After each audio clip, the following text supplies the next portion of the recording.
Hi, this is David Gornoski, host of A Neighbor's Choice and Things Hidden podcast, as well as some of our other programs like Science and You with our chief science advisor, Dr. Yu, and our seed oil survival series that we continue to have great fun unpacking the truth of nutrition.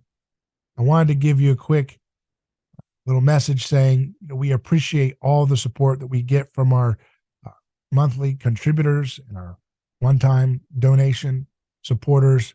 And we'd encourage all of you to go to our website, a neighborschoice.com, click on contribute, and make a monthly pledge today, whether it's $1, $5, 15, 20, 50, whatever you want to do.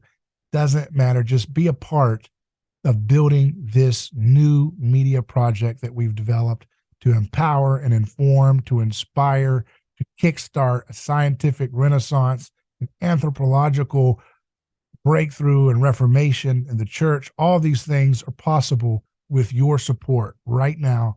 So make that commitment today and help us keep doing the productions that we have. Thank you.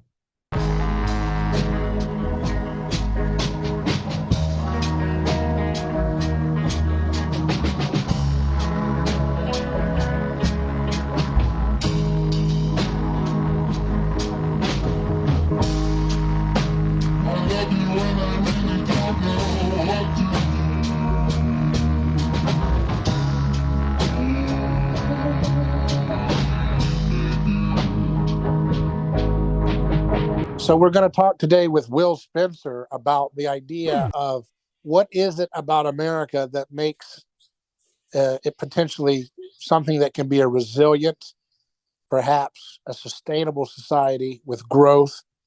And we're going to do that by contrasting kind of the ethos, the kind of animating social principle of America with two other nations, India and Japan.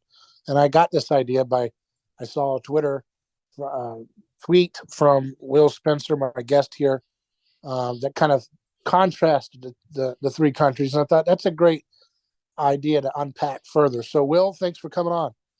Thanks for having me on, David. I really appreciate it. Yeah, so tell me a little bit about yourself and tell us a little bit about your work.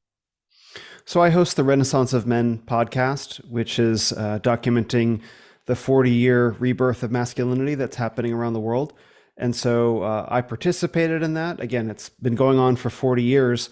And so I didn't start it. I just saw it and gave it a name. And so my podcast is interviewing the men and now increasingly women that are participating in the Renaissance of Women as well, which is happening. It's very exciting from a Christian perspective.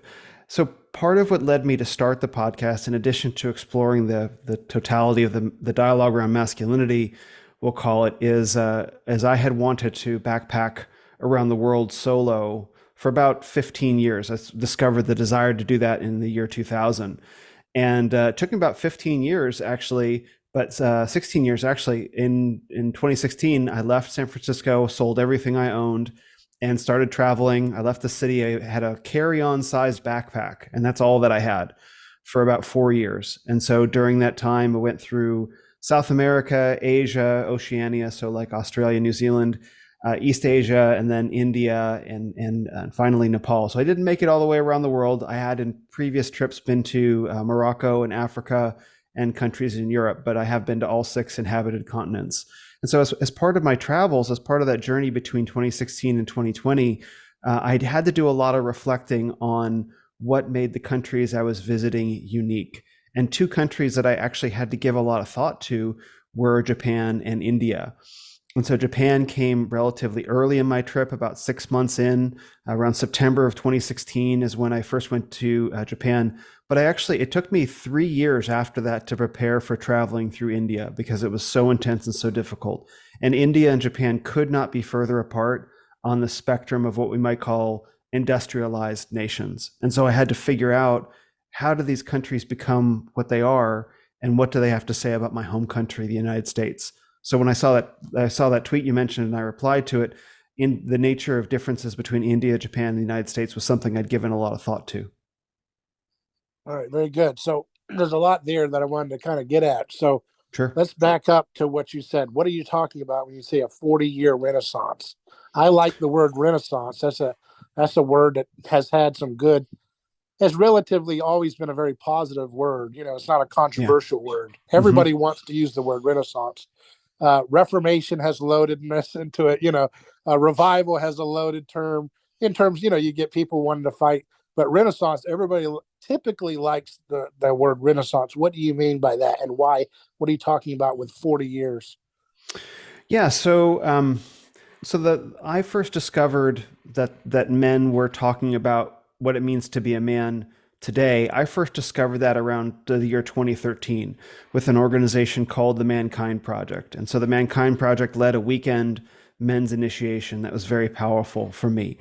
And suddenly I discovered that many of the challenges that I had faced. Is that a Christian organization? No, it was not a Christian organization. So my journey to Christ was part of everything that I'm talking about. It came a bit later.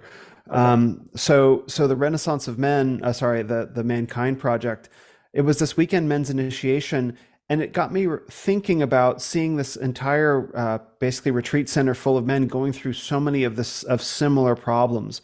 Who am I? Why am I here? Dealing with struggles from the past, masculine identity. It's like, oh, that was something that I had struggled with, that I know many men currently struggle with. But at the time I didn't know, I thought I was alone in that. And to discover that tens of thousands of men around the world were grappling with the same question sent me on this adventure. And so the adventure began with the Mankind Project, but then it branched out into other forms of men's work, men's inner work. And then in 2018, I discovered something called the Manosphere. And so the Manosphere had been going on for, I don't know, say 10 or so years, from Reddit, et cetera, and then onto Twitter and YouTube. And here you had all these men talking about so many different issues from what the Mankind Project was talking about. So rather than men's inner work and their inner emotional states, which was more the Mankind Project, the men of the Manosphere were talking about outer aspects like fitness and personal finance and women in terms of getting laid. And I was like, this is very interesting that both of these groups of men don't seem to know anything about each other. So then I started reading books about the Manosphere and discovered that had come out of what was called the pickup era. So that was in the late 90s with a man like Mystery, who had discovered all these techniques he called game, to generate one night stands, right? And so I discovered that, wait a minute. So the mythopoetic men's era that gave birth to the Mankind Project was happening in the 1980s. The pickup era began in the 90s and into the 2000s. And then you had the Manosphere in the early aughts into like 2015. And so I put together in my own mind that there was this progress of development through masculinity that was beginning to burgeon into the public sphere, with men like Jordan Peterson arriving on the scene in 2017. And so you have this long 40-year evolving conversation in America about masculinity that now, with Andrew Tate, finally broached mainstream awareness. That was when it kind of burst through. So when I say the Renaissance of Men, it's this process, this evolutionary, dialectical, we might call it, process of men rediscovering through conversation and experience how to be a man after what I call the war on masculinity that began in the Industrial Revolution. So you can think of the Industrial Revolution as creating unique historical conditions that made us lose sight of what it means to be a man. And that went up until, like, again, the 1980s. And in the 1980s gave birth to the beginning of the Renaissance, which has now been running for 40 years as men are rediscovering what it means to be a man in these new historical conditions. I found my way into that, did a lot of reading and research, and had my own life transformed, and decided to start a podcast to document it. Okay. The Industrial Revolution, in your view, has helped man lose touch of what a man is, right? Did I say that right? Yes, because the Industrial Revolution took men out of the home and sent them to work in factories. It did much more than that. Now, what about those Bruce Springsteen songs about, working in the factory? I know. Well, men work the ranch. Exactly. And what was it? There was a Michael Keaton movie in the 80s about auto manufacturers moving to Japan or something like that. Yeah, that's by the time that was part of the American identity, we had already outsourced the care, the moral care and nurturing of children to the state via public schools. Women had careers, feminism, and all that. So that began in earnest in the Industrial Revolution, was the removal of the fathers from the home. Now, have you looked into Marshall McLuhan's work about the mechanization of society, the industrial age, kind of detaching, a man from his tribal roots, and then the electric age, the electronic media bringing kind of this global village, bringing us back into the tribal roots, which would kind of fit with what you've observed and others have observed with, like you're saying, this emergence of what does it mean to be a man and what are these kind of ancient ways of being a man that people were not being really conscientious of in earlier periods at a Yes. mass scale. Do you think that's Yes. related to it, media? Oh, absolutely, absolutely. I actually, fun fact, I said my college degree is in communication, which I was very Yeah, interested in, and I studied Marshall McLuhan's work in I did college. too. So Yeah, that was my study. Yeah. there you go. So how did you bring McLuhan's, or maybe you didn't, it doesn't matter, but how would you relate kind of the media ecology angle to this interior work of man that you saw with the Mankind Project and the exterior work of man that you saw with the Red Pill community and the manosphere community? I would say media has been used so powerfully. I don't think we even today fully recognize Right. just how historically novel and how powerful media is. It's still a relatively new technology, movies and TV, but it's just it's so ubiquitous. And now the internet, but it's so powerful for shaping men's expectations about themselves, their lives, their roles. And I think it was Bernays who probably first figured that out. I mean, he was one of many in the first half of the 20th century. And it's been used like in the sneak attack, in like a blitzkrieg attack, especially beginning in the 1960s, when media just saturated the baby boomer generation and their parents, establishing new expectations for fatherhood and family almost overnight. And people, men and women, children, got their expectations totally reprogrammed. And so now, finally, 80 years later, 60 years later or so, people are beginning to recognize, okay, we have to begin producing countercultural media and take advantage of these outlets for ourselves. And that's, of course, much easier said than done, especially because there's 80 or 100 years of institutional power, that's been put behind capturing these outlets. But yet people are still recognizing how powerful media can be to reshape preferences and attitudes. And so McLuhan was right. I don't know that. I think he would probably be frightened to see how right he was today. Yeah. So now I do want to get back to the main topic of India and Japan, but I still just want to understand kind of your approach, your focus a little bit more, just for our audience's perspective here. So, what is how, you said you became a Christian, and a lot of Christians have a lot of problems with the red pill community and Andrew Tate's message and so forth. Mm-hmm. How do you see that conversation? Well, I mean, I think that Christianity, one of the big problems with the American evangelical church is that it's outsourced, it abdicated on all Right. kinds of essential issues on skillful living for men and women. I don't know when it happened. Seems to me that sometime in the 20th century, but issues of men and women, money, sex, nutrition, fitness, life and death, stuff like that, it just abdicated on all of that and stopped discipling people. I can speculate as to reasons why, but that seems to be the case.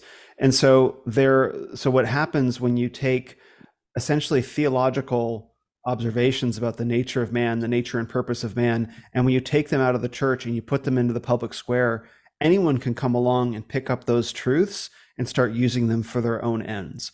So Andrew Tate and many others like him, I don't want to compare Andrew Tate and Jordan Peterson in terms of like the character, but just in terms of them being mainstream men speaking about masculinity, they have not really a whole lot of similarities other than that. But they picked up on things that were true, but they started fusing it together with secular observations.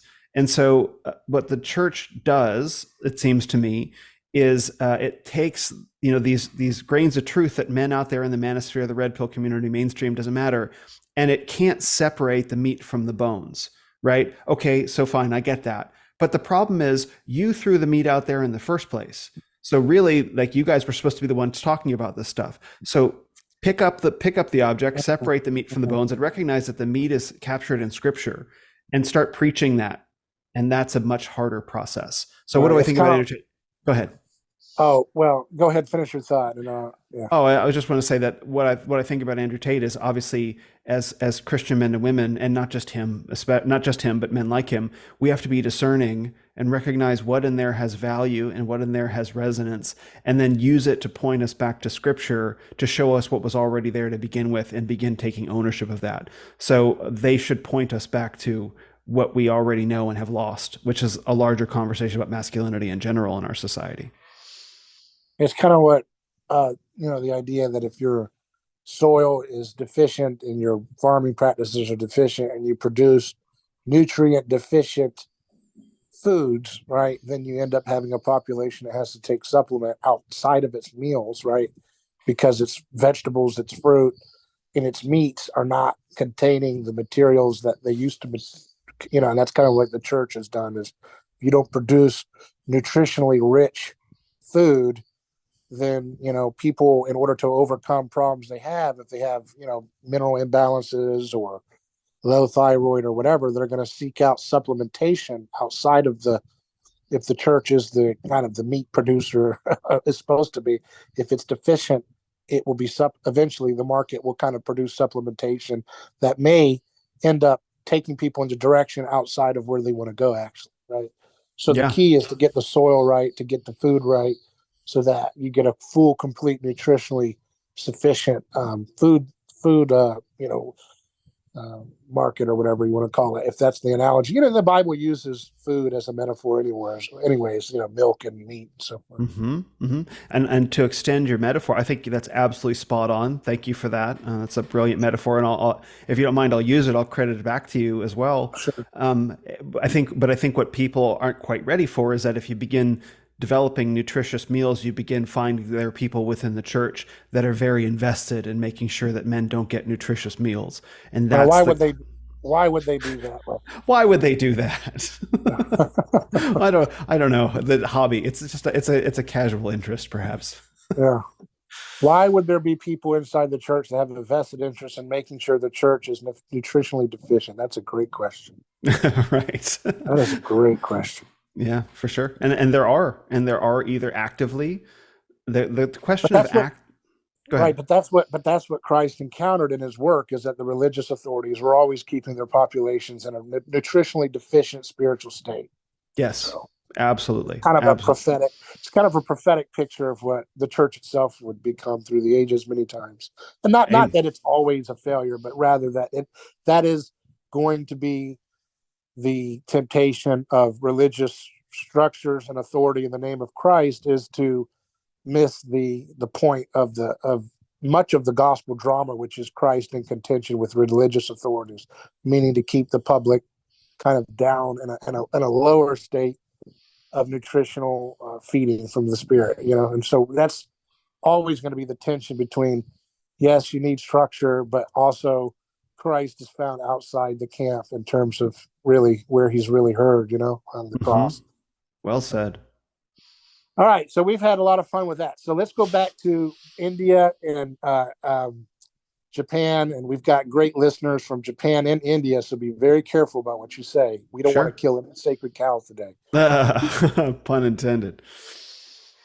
Well, so Japan and India were two of the countries that I was most excited to visit. A couple of the others were New Zealand and Mongolia, which I've also been to and spent a lot of time in. I was very excited to visit both those countries, and I have great respect and admiration for the countries and what they do well. So that's one thing that I really want to be clear about, that my position as a solo traveler that I spent years doing was, it actually got past the point of me really judging nations as inferior or superior.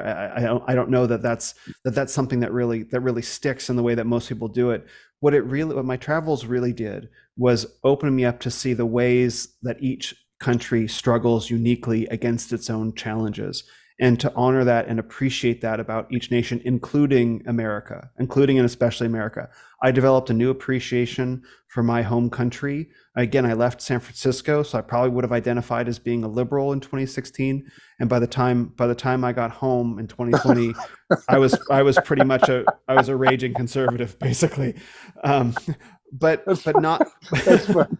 that's quite unusual, You're actually. like, I was a flaming liberal in San Francisco, and I came back as a supreme fascist. Came back I'm as a just radical joking. right-wing extremist. Yeah, I could talk about that at What in length, the by the blue way. world happened? Did you get caught in a North Korean gulag? I did actually go to the DMZ Uh, between North and South Korea. I did actually see that. Well, yeah. the first thing that happened was I had grown up in not I grew up in Phoenix, but like I had come of age in Northern California after I went to college and living in San Francisco, and I had developed specific ideas about who men are in relation to women, namely that we are their oppressors, right, and that's just this universal condition, right? So that I just kind of took that for granted. That was in my bones essentially. But it wasn't until I went down to South America where I went first, and I got to Colombia, to Medellin, Colombia, where I started to find like a lot of different girls were interested in me because like I'm an American and also tall and all these different things. Like you kind of stand out, and so people are curious. And I was behaving in this very different, deferential, respectful kind of way, like averting my eyes, and And they were they were. smacking you around, huh? They were saying, "What's It's wrong with you? exactly right. Like, what do you do? What's What's wrong wrong? with You've you? been in San Francisco or what? What are you from?" Well, well, yeah, exactly. Well, they didn't know, they didn't quite understand that. They just saw that I was behaving counter to their expectations, and I thought that this was a universal condition of men and women. And no, they didn't expect that at all. In fact, they wanted something very different. And so that was the first time I had realized these expectations that had been placed on me as an American man were arbitrary. They were completely arbitrary and Right, they had no binding moral force. So that began this entire process of deprogramming myself of all these right. things that I had believed. Right. That's why we want to go back and just note that all of this wokeism and political correctness, when it's imposed as a moral standard on the world, is the supreme form of ethnocentrism you can create, because it is Amen. it is Western chauvinism on steroids to assume that our unique um, niche view of viewing the gender issue, the sex issue, and everything else issue is something that should be morally imposed as a universal presupposition onto the world, is the height of imperial hubris on our part. And so that just guts the foundation of leftism from the beginning once you realize that. And unfortunately, so many people are, leftism, it used to be kind of this cosmopolitan thing where you were aware of other cultures, and now it's the most provincial. It kind of like stuck in your own little limited view ideology, because it assumes you have to be ignorant of other cultures truly in order to impose this kind of radical wokeism, multiculturalism, right? I mean, it just doesn't fit. Once you actually understand, it's interesting that you said it used to be you had to go around the world to become liberal or something, cosmopolitan, Becomes aware, but it's conservative. actually, Yeah.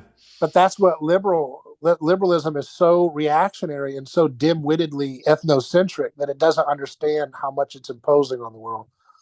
Oh, yeah. They would never attempt to impose their standard on the rest of the world. That's the thing. If you were to try and impose these standards in so many different nations, they would laugh at you. They're like, Right, "Are you right, insane?" Like they right, just look at, they shake their head. They don't. A lot of people right. just don't understand it. It's You talk about entire. like, are you talking about like microaggressions, like if you're man spreading on the bus in Colombia, they would just slap you in the face if you apologize for man spreading your legs. Yeah.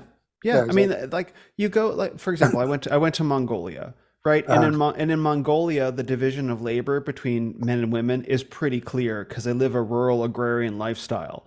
And right, the notion of equality or egalitarianism just doesn't work, right? Because right. you have, large, ruminant animals, and you have the home, and you have like this is just how it works. And when you try and explain to people like, no, it doesn't work that way in America, they're like, that sounds dumb, right? And they don't even buy it.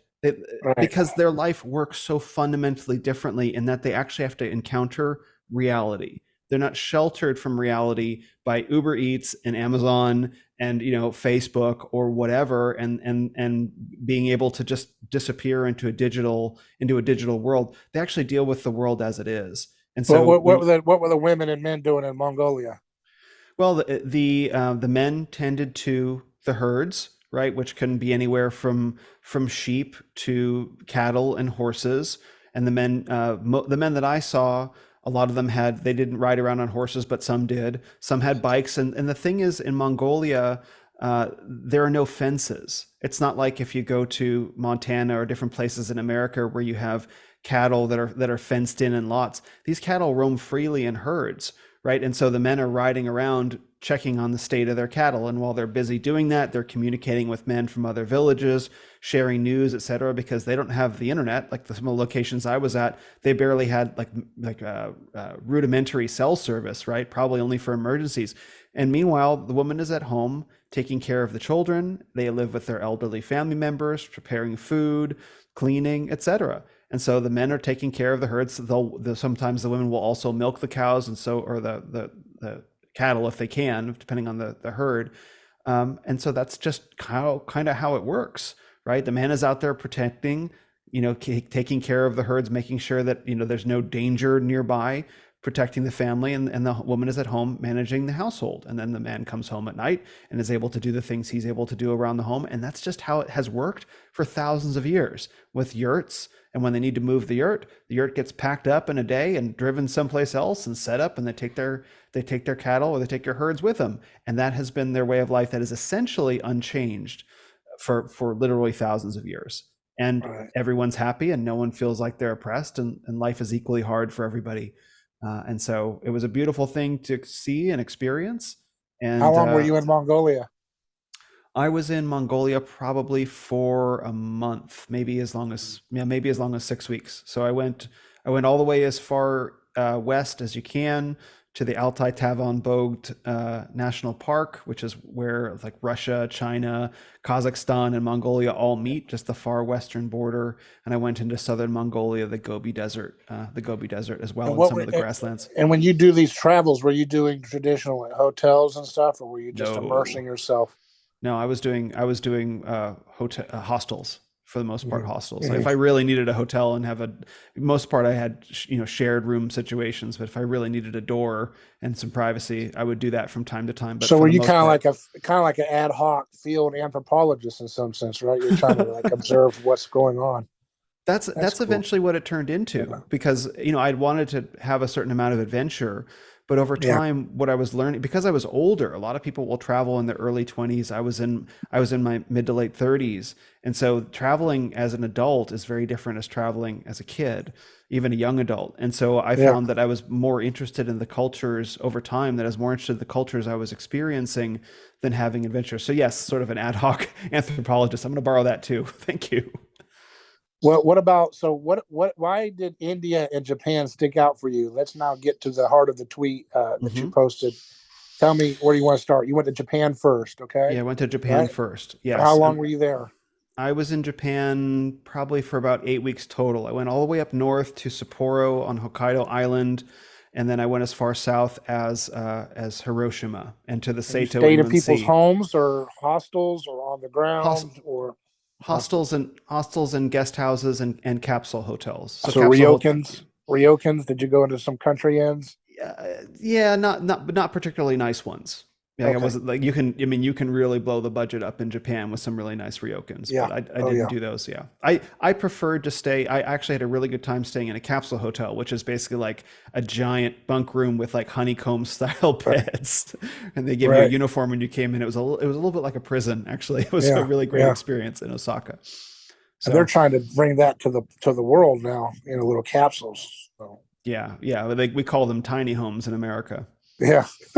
So tell me about what did you learn from Japan about their culture, ingredients? I was really impressed with how precise, timely, and clean everything was everywhere.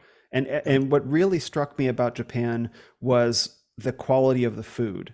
It didn't matter where you went, almost, like the food was excellent. And it was delivered on time and well thought out. And it didn't matter the style of cuisine. Japanese food, izakaya, quote unquote bar food, their version of bar food, Italian food, obviously sushi. There was the way that the food was presented in such a way like, this is the most important thing I have ever done. And you could taste it.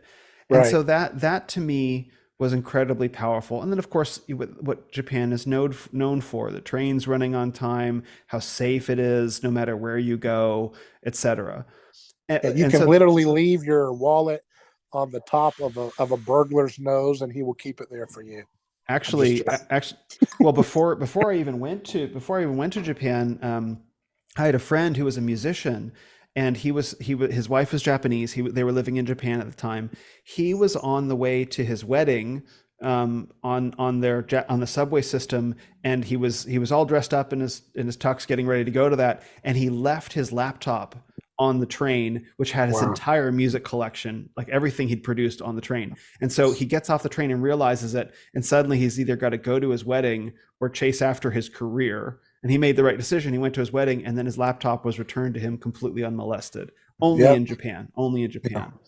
I remember when I was in Japan, you had to be careful. Like, I was at a bowling alley one time, and this little old lady had designed all these beautiful paper sculptures of every little swan, every little animal. And she had put them on a little table in front of the bowling alley inside the entrance. And I just looked at them. I said, oh, that was really cool. And then we went on to do our little bowling. And when we returned to leave, she put all of her little sculptures in a little bag, and she gave them all to me just because I had looked at them and admired them. And Hmm. I thought, man, that's a really nice culture. And that's what you had to watch out for when you're hanging out with like friends you meet in Japan. You just meet them. Yeah. And all of a sudden, they want to devote, like, you look at something at a store, you turn around, they're buying it for, oh no, I was just looking at it, I just thought it was cool, but they're Hmm. always like, man, I want to honor you, you're a guest, and I want to show honor, but they have a little bit different situation. If you as a foreigner want to live there permanently and be a part of their culture and stuff, then there's Yes. a little bit more trickier situation. Yes. So you always want to visit Japan. Typically. Yeah, they don't want you to stay. Yeah. Yeah, they're really good. They're really good about visitors taking care of guests. But yes, the immigration is next to impossible there. Now, I don't want to call that the surface presentation of Japan, because it's not quite surface. But you say like and it's not superficial either. But from the first impressions, the experience of being there as a guest, let's say, when I left the cities, when I left Tokyo, Kyoto, and Osaka, and I would take bullet trains or trains across the countryside, sometimes into and through small towns, I experienced something very different. So Tokyo especially feels very high energy, electric, exciting, Right. Blade Runner and all that. Yeah. And then Osaka as well. Kyoto has that, but also it's more a subdued kind of religious Right. environment. But once you get outside of those cities and get into small towns, the vibe shifts and the towns almost appear kind of dead. There's no one anywhere, there's no movement, and there's this heaviness that sits on everything. And it was very hard for me to understand that. And then also to discover that just how protective Japanese are of their private space. So I would be talking to Japanese people and talk about like, oh, here in America, we entertain people in our homes. And the Japanese people I spoke to were like, no, we never do that. We always meet up at izakayas and stuff like that. So it's very rare for people to be invited into each other's homes, even for young people to do that. So as a and then also as an outsider, people were telling me, there's a core of Japanese culture. There's like progressive rings. Like as a visitor, you'll experience one thing. If you actually learn Japanese, or if you're like partial Japanese from birth, or you grew up in America, there's another inner ring. But the inner core of Japanese culture is impenetrable to gaijin. And even to the gaijin as a concept, it means foreigner, but it actually has a deeper meaning to them as they explained it to me. Even someone, if you have two Japanese, full-born, native-born Japanese people that emigrate to the United States, and they have a child that's born in the United States, so it's a full-blooded ethnic Japanese child born in the United States, if that child goes back to Japan, will still be considered gaijin. That's how rigid those boundaries are. And so they explain that even those Japanese children will not be accepted into the central core of Japanese culture. And it's inscrutable, and it's impossible to understand it from the outside. Right. And so I had to put those pieces together, along with my experience of how warm and excellent everything was on the outside, trying to figure out what could be going on within the inner core of Japanese culture that could have these high energy cities full of increasingly feminized men, by the way, which is another subject, and these very heavy, depressed rural areas. So I had to spend some time thinking, how do I put these pieces together? And then what about India? Or do you want to say something more about Japan? No, well, we can go to India because I think it'll be easier to juxtapose them. Yeah, right. So on the civilizational spectrum, India could not be more opposite from Japan. India is crowded, it's dirty, it's unsafe, particularly in various ways. Like it's not unsafe like streets of San Francisco unsafe. There is no city in the world that is as dangerous as America, as San Francisco is, and I can unpack that separately. But you know, to be a man and a 6 foot tall man walking around, I'm immediately a target for all kinds of various scams. Walking ATM doesn't matter. You know, the noise pollution. People have a different sense of physical space there. So like there's a lot of crowding. They don't perceive it as crowding. I perceive it as crowding. You know, in addition to the various kinds of pollution, you know, the lack of quality construction, people living on the street, people defecating on the street, though that has diminished significantly over the past few years. And to see the general state of the infrastructure across India, even in what we might call its most modernized cities, which would be Delhi and Mumbai are the most modern, and maybe Bangalore as well. The most modernized cities of India still don't rise to the level of an American city. Downtown, like central business district of Mumbai, maybe, but really not really if you look into the bay. Delhi is blanketed in smog, even in the central business district. Bangalore is attempting modernity because it's so influenced by Western tech money. But realistically, there are small islands of modernity, like really high-end luxury malls like the one I went to in Delhi, but it's guarded by metal detectors and armed guards, and it's walled off from the surrounding environment, which is full of, you know, moto taxis and people sleeping on the street. I don't know that I'd call them homeless because that word has certain connotations, but they certainly live and sleep on the street. And so that's India. And then you go to a place like Mumbai, and I visited the Dharavi slums of Mumbai, which is the most impoverished area of a very impoverished nation.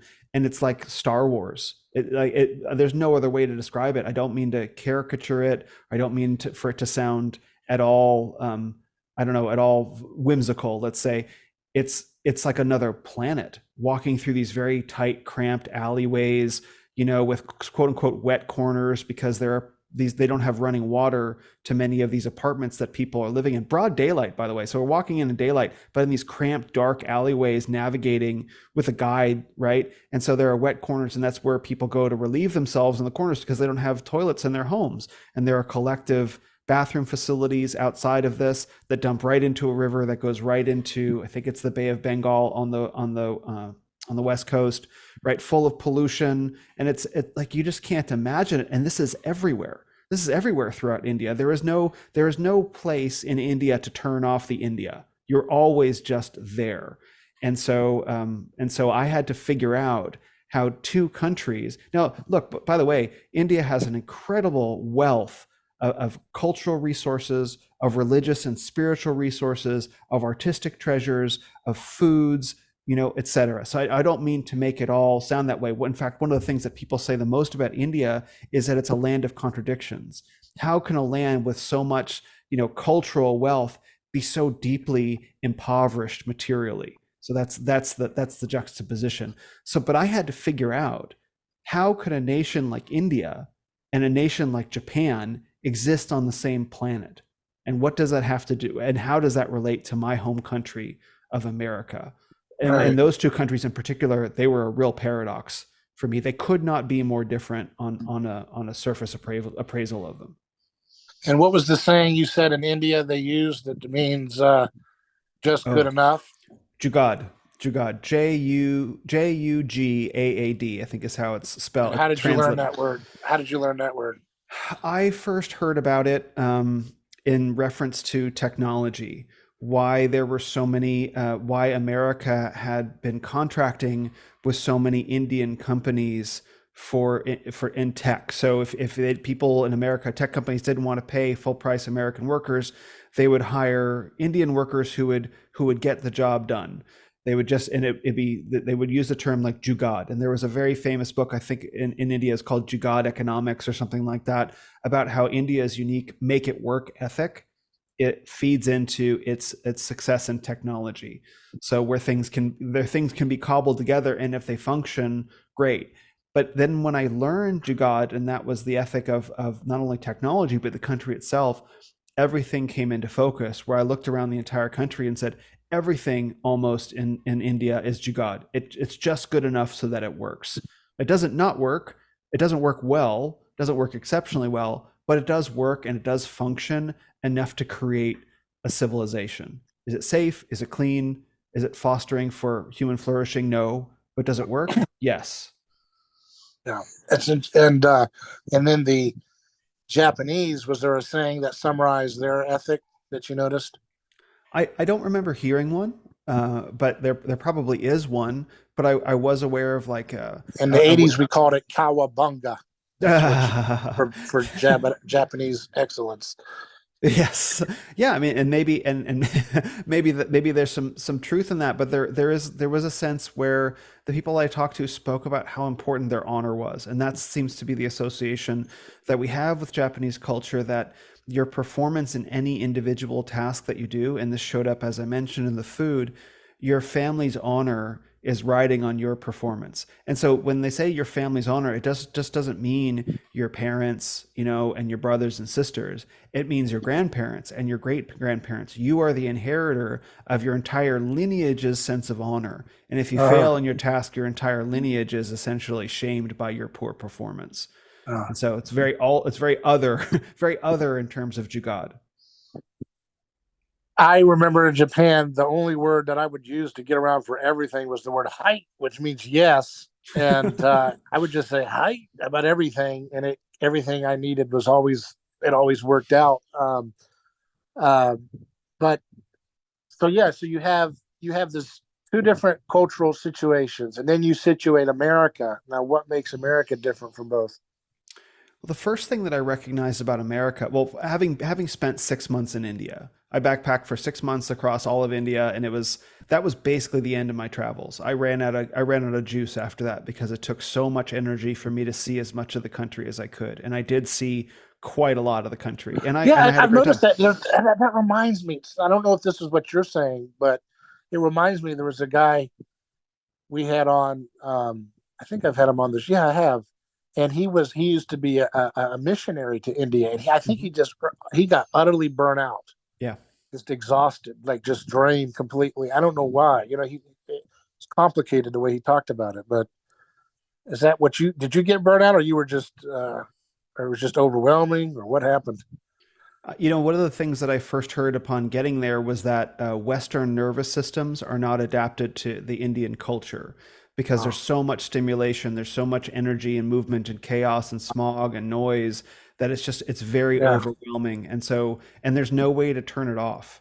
Like, there are other countries that you can go to where you can, like, if you went to Europe, it's called the tourist bubble. Like, you can just disappear inside the tourist bubble, and it's safe and it's quiet and it's adapted. But countries like India and China, there is no tourist bubble. You cannot turn it off. And so after 6 months of that, traveling on trains and overnight buses and planes and seeing as much of the country as I could, and getting, food poisoning a number of times, and then, moto taxi drivers and all of that, and just generally being hyper visible, and thousands of people wanting to take pictures with me because they've only seen white people on TV, right? It's and the lack of privacy in hotel and hostels. They do that in Japan. Did they do that in Japan too? Take pictures? No, in China, Japan less so, mostly in China, but the Chinese people are so lovely about it. I wish I spoke Mandarin. They were so delightful about it. Yeah. So, okay. Yeah, go ahead. So what about America? I mean, you've only spent 6 months in India, 8 weeks in Japan. So you got a tiny little snapshot. But what was the distinction in America that kind of brings it all together for you? Well, I mean, I don't necessarily think that that's a tiny snapshot. Like, I mean, I didn't live there for years, but I would say that, the intensity of the experience is longer than, well, first of all, the time was longer than most people will ever spend in either country, but also the intensity of the experience, and that I purposefully put myself into situations that pushed me further than what most tourists or travelers would go, because I had learned how to do it. I'm just trying to be fair to those who, live in India or Japan that would want to say, well, I want to nuance some things out. Sure, that sure. just to give them a little space to. I mean, it doesn't mean that you're wrong. I'm just saying. Yes, yeah. So I want to make clear that my analysis is not exhaustive. It's just merely Right. it's Sure. diagnostic. That's all. Right. Yeah. So when I was thinking about India and Japan, I realized that America and Europe too, but in America, there's generally the ethic that you do a good job because you do a good job, right? Yeah. You things would not work in America or Europe, but in America, the way that they do, if people didn't take pride in their work simply for taking pride in their work. Like good enough is generally not good enough in most professional workplaces, and even trades and stuff like that. It's like, no, you do it, and different people have different definitions of what a good job means, right? And there are some people who take it much more seriously in all fields than others, but in general, like you do above an adequate job, you do a good job or even a great job just because that's what we do. But perfectionism is generally not honored in America. And so when I put that piece together of what the United States is like, I got a spectrum of America kind of sitting right in the middle of India's, good enough is good enough, and Japan's only perfect is good enough, more or less, kind of approach to things. And that was when I developed a new appreciation for what makes the United States unique and uniquely powerful and successful as aspects of our culture. And then you bring Christianity into it. So how does Christianity create that balance, so to speak? Yeah, so I had to look for where do we as humans get our deepest motivating values from. I think it comes from theology. So again, Christianity was the ultimate outgrowth of my travels. I was not Christian or even considering becoming Christian while I was Wow. traveling. Nothing could have been further from my mind. It wasn't until I had been introduced to Christ in 2015 at the Burning Man Festival, which is another conversation. Uh-huh. But I was not considering becoming Christian. That didn't happen until I got back in 2020. In fact, summer 2020 is when it really started. So I was traveling as sort of like a all is one, progressive spirituality kind of guy. That was the Wow. mindset. That was the mindset that I had. So I was able to take in the values of each culture, and I discovered that theology matters more to us as beings than I think many of us recognize, because you have to be rooted to some sort of transcendent ideal within yourself, whether or not you want to, that orients your behavior, that gives you the giant capital W why you do things. Wow. And Christianity orients people to do excellently because we have a model in Christ, the God man, who made an excellent sacrifice and also models for us grace. So we strive for excellence, right, in the West, because Christianity is inextricable from the West, right? So we strive for excellence, but we always know that God is forgiving when we fall short, which we always will do. So that dynamic of striving for excellence and that grace when we fail, I think underlies America's approach to experimentation, hard work, and grace when then we don't do well. Pick yourself up and try again, right? Your whole lineage is not shamed if you fail as an entrepreneur, or if you fail as a business owner, or if you screw up in a task. It doesn't reflect back on your entire lineage. It just says, hey man, work harder and try again, and we forgive you. And that's got nothing, maybe it does have to do with your parents in some situations, but it doesn't go beyond that. Like when someone screws up, at a job, and like your grandfather has been shamed, like we don't do that. We don't do that. So there's still this idea that we have to try and do our best, and when we fail, we get up and try again. That's excellence and grace, right? That's justice and grace working together. Right. In India, so I compared it to Japan, where if your entire lineage, the honor of your ancestors, is contingent on you succeeding in this task, that's perfectionism, which is something that I personally had to overcome in my own life. And the symptoms of perfectionism, there's actually two of them. One is that you do much less. So perfectionists, because they have to make sure that they do it right 1,000%, you can't do more than a couple things to that level. So you do far, far less. This is why perfectionists often really struggle to make progress in life, because they overthink everything. And that was me for a very long time. The other is that you have to hide your failures. You're hiding them from other people and yourself.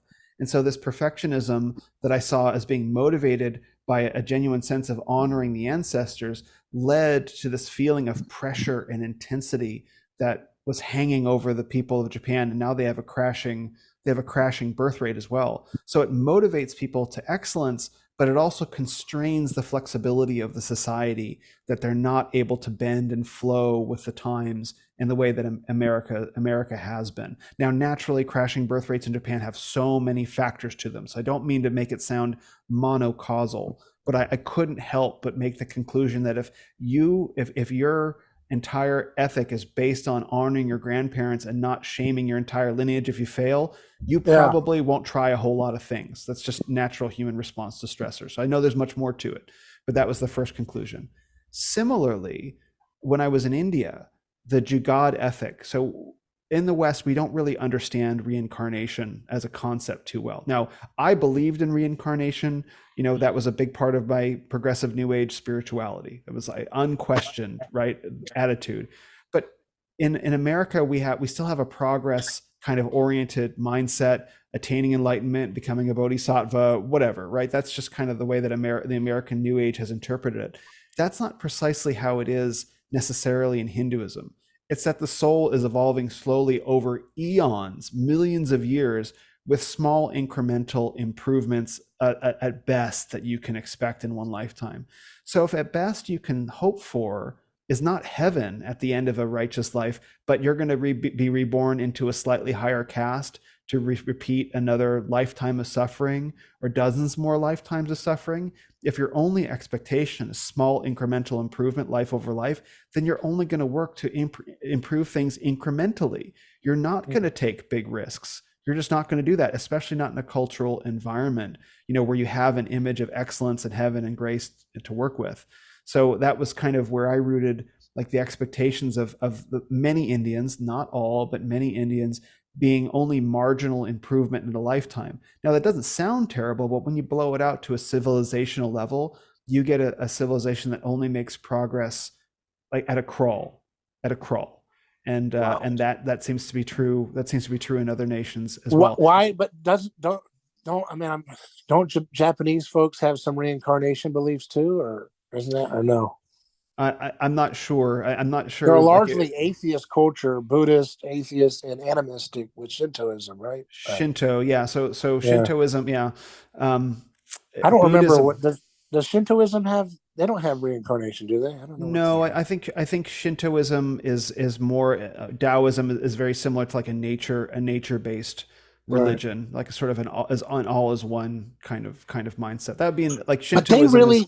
But they really, they really took that atom bomb to heart in the sense that I think there was so much collective shame, right, when that horrible, horrific atomic bomb happened, that it kind of became, let's hyper imitate what the West occupiers are going to, tell us to do, and just, put our heads, like let's out hustle them, in terms of excellence, right? They're going to tell us to do this type of culture, and we're going to just do it more excellent than they could possibly imagine, as a way of kind of reclaiming our honor in that, than the shame of what happened there. Is that how, I know that that's just a very surface analysis of a big horrific impact on their culture, not just the atomic bombs, but the carpet bombing of Tokyo and everything else that took place. Yeah, Japan prior to World War II was an empire like any other, and a particularly vicious one. One of the things we talked about, America gets all worked up about what we call microaggressions and things like that. Yeah. Now, if you want to experience real racism, go anywhere else in the world. And if you really want to see like racially driven hatred, and look, this is true around the world. So this is not to say that we're all equally dirty, and this is not a better or worse thing. But talk to a mainland Chinese person about the Japanese, and you will get a really good sense of how Japan conducted itself as an empire, right? And I think that there was a lot of shame associated with that as well. Obviously, they took the defeat in World War II very hard. Then when the U.S. came in and began reconstructing the nation, there was a U.S. businessman or general whose ethic was really influential as Japan was reconstituting itself. I wish I could remember his name. Someone told me about him. Talk about Douglas MacArthur? I don't think it was Douglas MacArthur, actually. It was someone else. It was a name I didn't recognize, but there was some sort of like national prize in his honor because of what he had taught the Japanese people during that era. It wasn't Douglas MacArthur, though. It was I wish I I could know, remember like it. Henry Ford was a big influence on the manufacturing over there for cars. Like Oh, just in sure. time manufacturing that he developed. Toyota, I think, still uses some of the principles of manufacturing that he developed. So Hmm. I think they went back to the drawing board and said, "Okay, let's beat these guys that they're occupying us. Let's beat them at their own. Let's look at the founding fathers of their industry and philosophies and see what we can do to make these things more efficient." And they Yes. did well with that. They did super well with it. Japan, I remember when I was a kid in the 80s, particularly in the 80s, there was like a Japanese ascendancy. Michael Crichton wrote a famous novel called Rising Sun. Michael Crichton is the author of Jurassic Park. Yeah. And so like Nakatomi, like in the movie Die Hard, Nakatomi Plaza, like there was a real Japanese ascendancy going on as they Right. took American manufacturing principles and excelled with them. They Yeah. beat us at our own game. I don't know what happened to that. But Nintendo was better than Atari, for example. for sure, absolutely, yeah. Toyota still Toyota, sell better than them. I mean, and so they did well with that. Um, and to this day, when you go to Tokyo, I mean, I don't know, I haven't been there some time, but I would imagine it's still. I remember when I was in Japan in 2003, and you could get like a preview of what America was going to have in about 5 to 10 years in terms of technologies. I don't know if that's still the same way, but yeah. um, I don't remember it being that way when I was there in 2016. yeah. Well, I guess they're slowing down now. But you Aging know, population. yeah. I mean, so what do you think it is about their respective worldviews that make them go? The Japanese model being a little bit more too transcendent oriented, maybe in some Hmm. sense of like trying to keep up with this long lineage of honor, and then the Indian culture a little bit maybe too focused on your own, incremental karmic situation rather than kind of a sense of the grander universal call of man. They don't really have, in my opinion, and I don't, again, I'm speaking out of turn here. I haven't studied the religion, but they don't have that same universal call of like the Bible begins in a garden, ends in a city. So there's kind of this universal call of go and baptize the nations, right? And this dominion mandate to make the world to co-create with God, Hmm. right? And to kind of have that ambitious, you know, scope of mind in place. I don't know if that's necessarily attached to the Hindu worldview, right? About karmically trying to go up the caste system. Well, the big question that has to underlie all of us as individuals is why try? And how do we choose to answer that question? Why should I try? Right. And you can say for all kinds of reasons. So in China, I spent a couple months in China traveling all around. This was in 2018. And China, it was really apparent that the effects of the communist Chinese government clamping down on everybody and forcing economic performance out of them. It was really, really clear, like that China had ramped up the economic output of their country in just 2 or 3 generations, which, devoid from the moral implications, is a pretty remarkable achievement.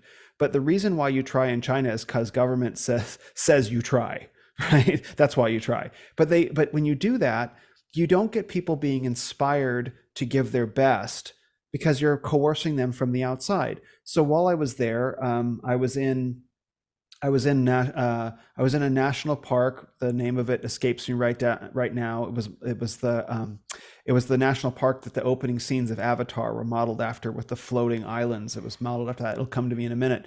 And there were all these posters up on the wall about the China Dream, and they were in English too, so it was for tourists. And the China Dream was an attempt to inspire. Now, I don't know how real it was, but it was an attempt to inspire the Chinese people to the same level of achievement as America with an American dream. But it was forced from the outside. It was sort of sold to them. So why try? Well, if a people doesn't genuinely want to try for their own inner motivations, external coercion will only get you so far. And that's what China, I believe, at least positioned itself. It was trying to sell people a dream that they would buy into in their hearts. I just don't think it ever really caught on. So the question for Japan, or the question for India, or the question for America, or for any nation is why try? I think Christianity provides a superior answer to that question. And the superior answer to that question is you try because God has commanded it. And because if you try and give your best and fail, if you do all those things and you maintain faithfulness, you'll be rewarded with eternal life. That's why you try. Like, that is the best reason ever to try. You mean that if I profess faith and if I follow the model of this man, Jesus Christ, who gave up his all, and if I recognize that I can't be him, when I fall short, if I apologize, I'll be forgiven to get up and try again. And if I do that for a lifetime, I get to live forever with God. That is the best reason to try for anything. And so that's why I think the Christian West, particularly the Protestant West, is so powerful, because it speaks to our deepest motivations as human beings. And so naturally, the countries where that has taken root, the United States, Germany, France, England, have been economic superpowers. Because why try? That's why you try. Any other reason compared to that transcendent reason, will ultimately be inferior in some way. So why try in India? Well, you just make it work, and good enough is good enough. So why try? So you get a civilization that reflects that. Why try in Japan? Because you have to honor your entire lineage of ancestors, and if you fail, you'll be punished and shamed. It's like, okay, I'll try really hard in this very narrow thing, and it's really going to wear on me and grind me down. And so that was my experience of what it was like being in Japan, right? And so what we're experiencing in America is a progressive removal of why to even try. There's enforced nihilism in the United States now. There's no, by atheism, etc. There's no God. There's no reason to do anything. Just give up and allow yourself to be defeated. And so that's why America is shifting in the directions that it's going. And in my tweet response to your thing, I pointed out that, I think Christianity solves the kind of the apparent paradoxes that have really bothered cultures since the dawn of like philosophy, at least in the West. We think of the one and the many problem. Yep. And we think about the issue of immanence versus transcendence, right? And I think all of those things are reconciled with the Christian theological worldview.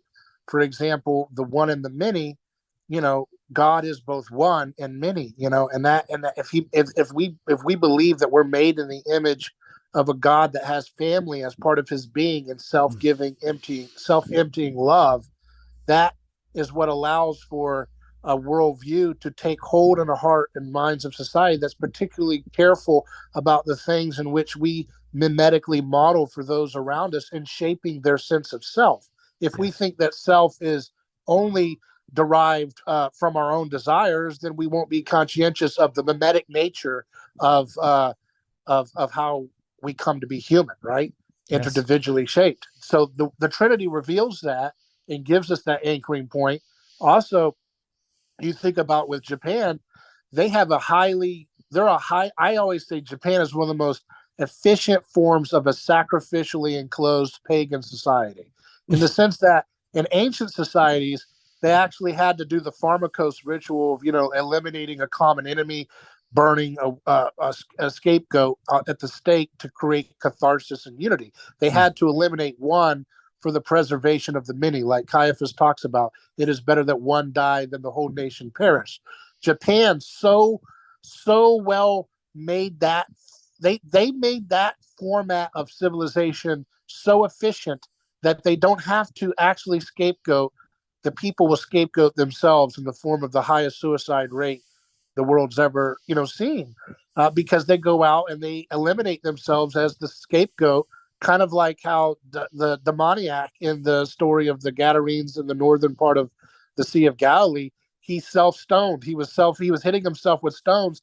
The town didn't have to kill him. He was already a kind of perpetual scapegoat who had excommunicated himself to the world of the dead when he was living amongst the tombs. In the same sense, that created order for that community.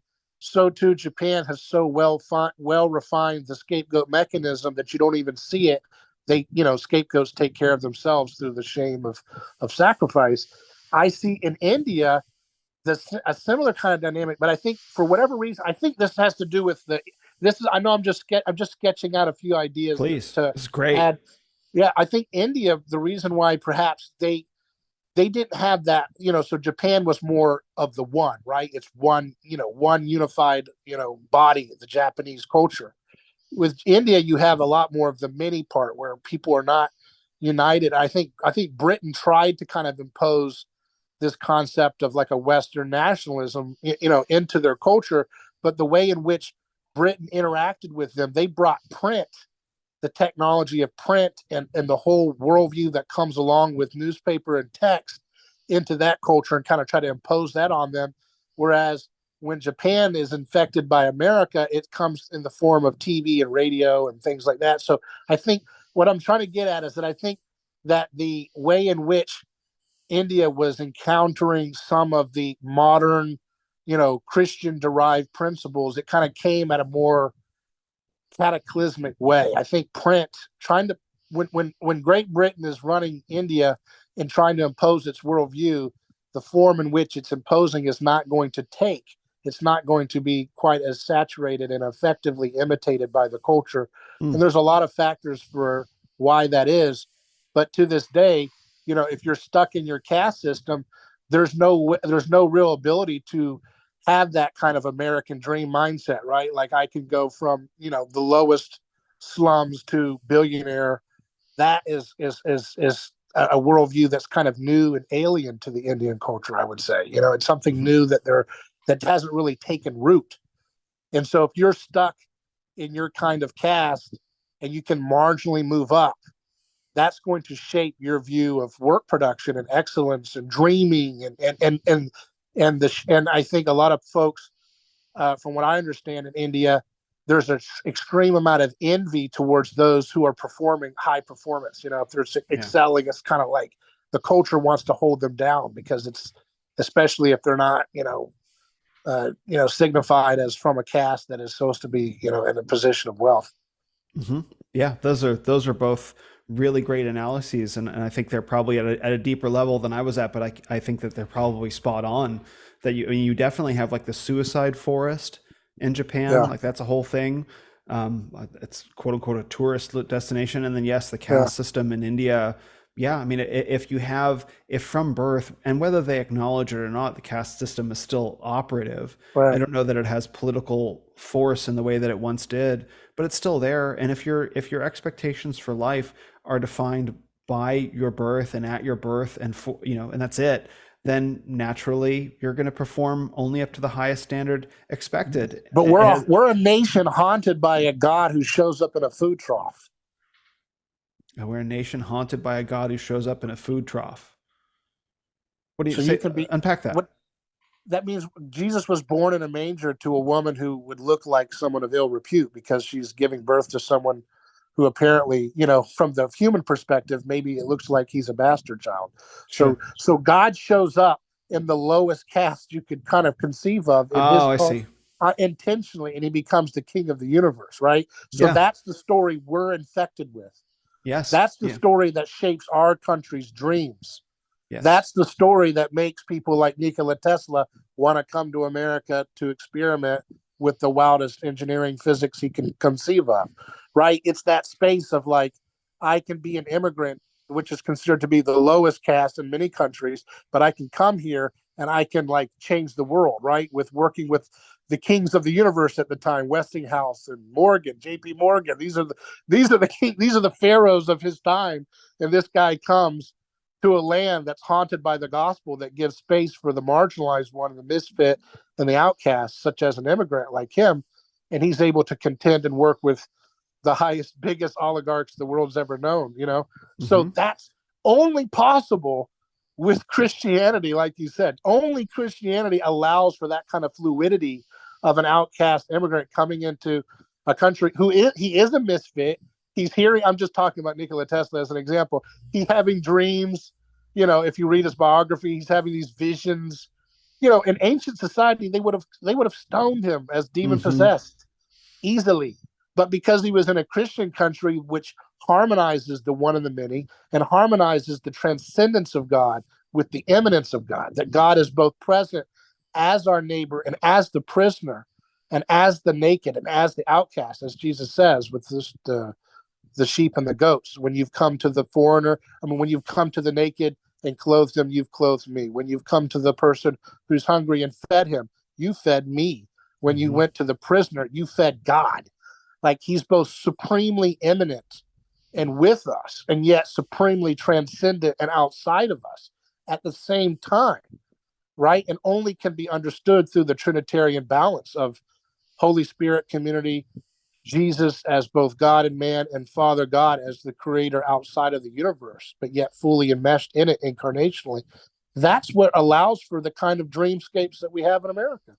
I think you nailed it with what you've set here with this description of these two countries. Thank you. That was amazing.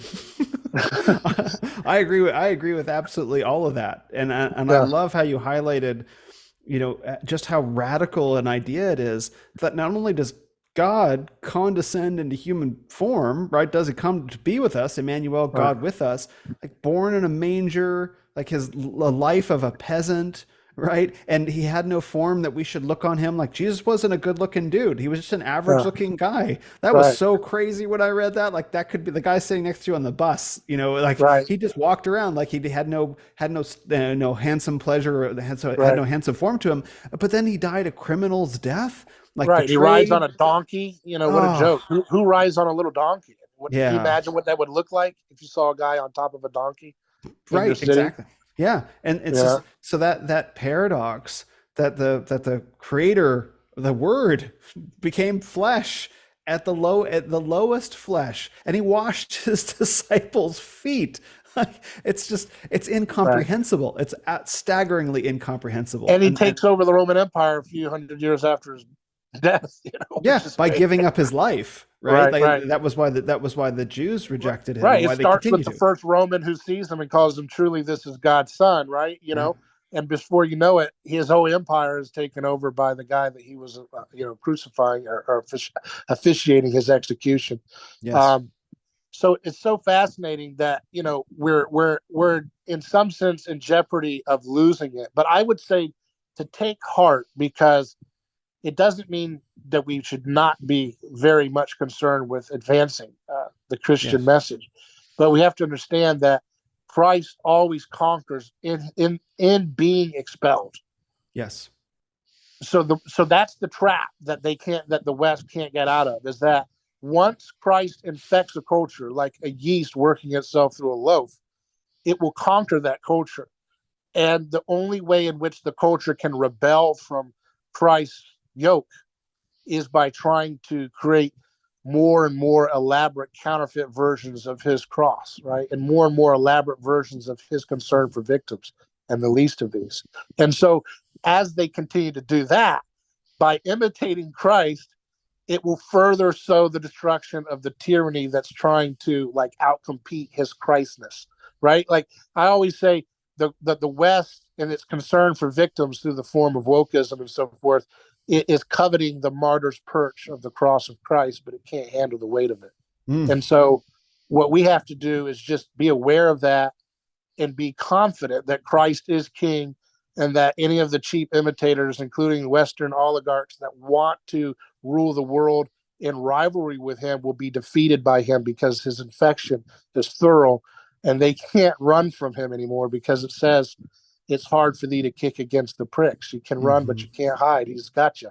So that's what we are excited about, is that we have to be able to explain this in a way. And I think what you've done there by visiting those other countries allows people to see the secret sauce in a way that a lot of folks can't see unless they go and experience what it's like to live in a country with a worldview that hasn't been thoroughly infected with Christ. Man, I really couldn't agree more. Thank you for all that. Like, you've given me a ton to think about. And what I realized when you were saying all that is, I just want to really emphasize for the listeners that I was not traveling the world as a Christian.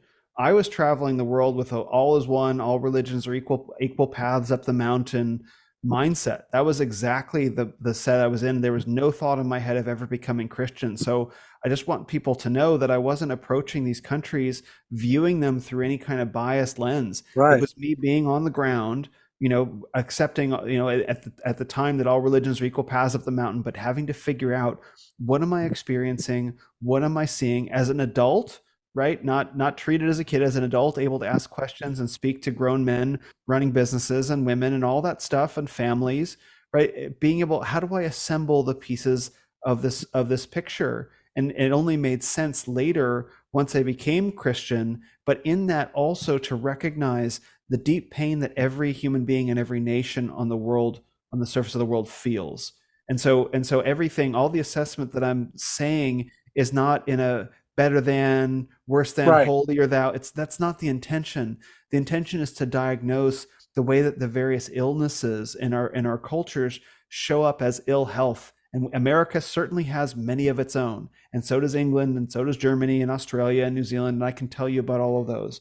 But a big part is to understand through the eyes of compassion the way that our ideas as individuals and the way that our ideas as cultures make us sick.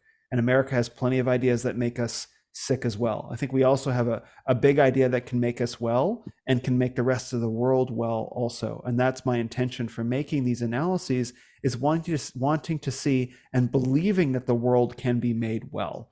And including the United States, which has its own, which is sick for its own reasons, in part because it's rejected the idea that originally made it well.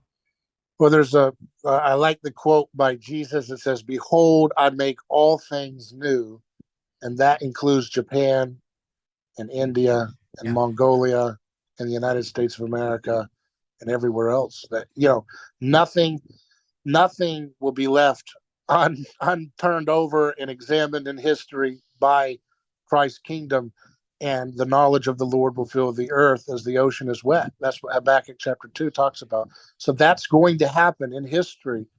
And the way in which the gospel spreads is ultimately up to people's free voluntary choices, and how they're going to live out incarnational reality.